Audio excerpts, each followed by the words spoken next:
Alrighty. Good morning. Let me get our Instagram folks on the line and we'll get started. There we go. Great. Good morning. Good morning. It is Tuesday morning, July 9th. I'm Karen McMahon with Journey Beyond Divorce, and today is day 2 of my 21-day live challenge. Excuse me. And I'm streaming from Rockaway Beach, New York. Just took my pup for a walk down by the beach, and I'm excited to be with you. Today's topic is how to handle blame and rejection. And the first thing I want to say about this, I had more than one person reach out on this topic. For those of you who made the decision to leave, are probably experiencing more of the blame and rejection, and making the decision is so hard, and there's so much doubt and fear involved that when you then get hit with judgment and blame and rejection, it can feel crippling. And I just want to acknowledge that it's such a hard time to begin with. You're feeling like you're in that vice, and then you have all of these human beings in your life, and everybody has an opinion about this decision that you've made. And so, of course, there's your spouse who may not be taking ownership of their part, and so that you could get a lot of blame from there. You're destroying the family. This is all your fault. You could also get it from your kids. If you're in a gray divorce, you may get some kickback from your adult children who are more used to a family unit for maybe decades, and so they have judgment. And it could be your young children. For me, it was my in-laws, and I loved my in-laws. My mother and father-in-law were just, they were the bomb. And they got so angry, and they rejected me, and they wouldn't talk to me, and they blamed me. And so I want to just share that, number one, feel those feelings. It makes sense that they're really, really hard.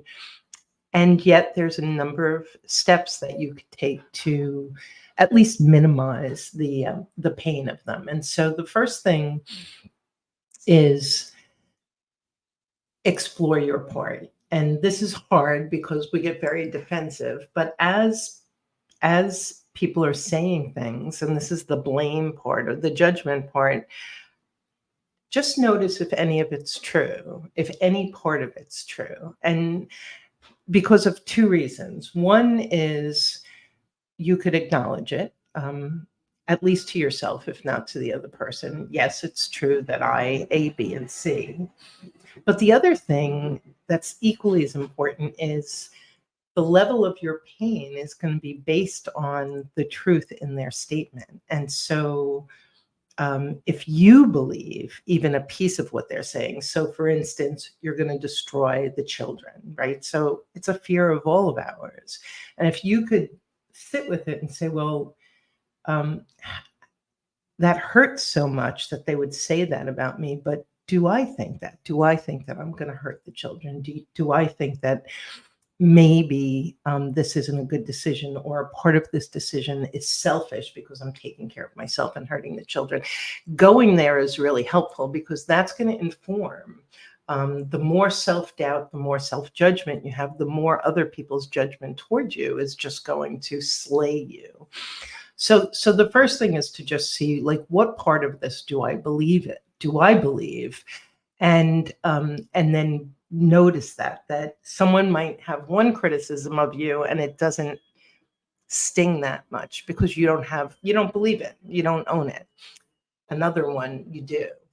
The other thing is, and this is so important, what people say and do is about them, and what you say and do is about you. And so I'll go back to my in-laws. They were really angry at me for divorcing their son, for breaking his heart, and they wouldn't speak to me, and the rejection was really hard. But they knew. So they would say to me, you should have loved our son the way you love us. And and so we could have that conversation that, well, if your son loved me the way you loved me, we probably wouldn't be here. And so, what is that spot where if you can communicate, you can share your truth? And it doesn't have to be a debate, and you don't have to criticize them back. It's just that's where they are. My in laws were very hurt. They were very concerned for their son.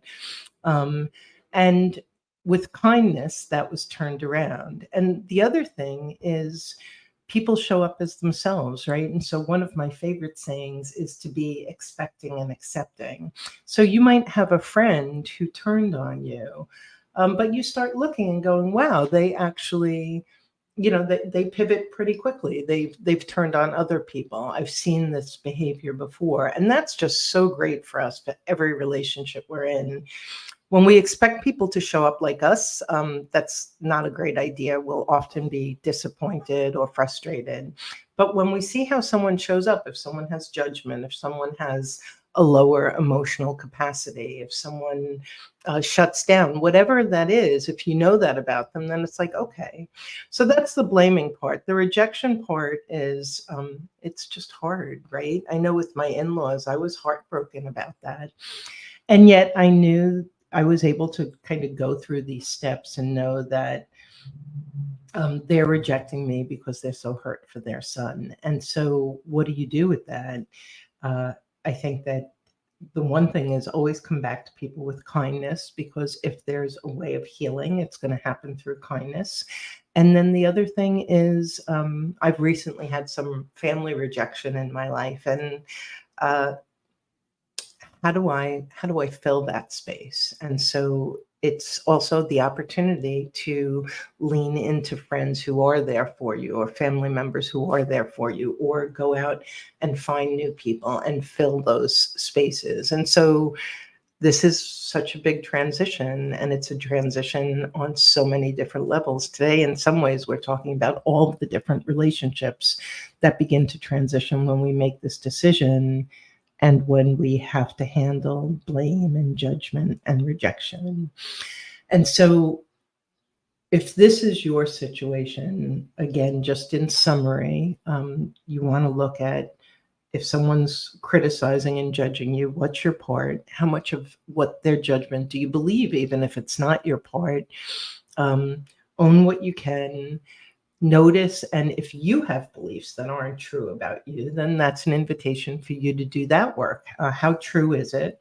What else is true? These are really good questions to ask ourselves, and and to know that your level of pain is based on your belief in the statement that you don't want, that you just received. And then that don't own somebody else's stuff, right? And that's something so many people coming out of high conflict marriages do. They take on 200% of the responsibility. Own what you're responsible for, and then be expecting and accepting of who they are and what they're doing.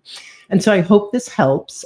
Tomorrow we're going to be talking about um, how to get over one's anger and even hatred for someone who did you so wrong. And that's a really raw one. So join us tomorrow. I have a particular topic around that I hope helps.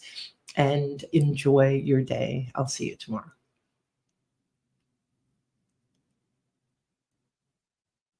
In the street.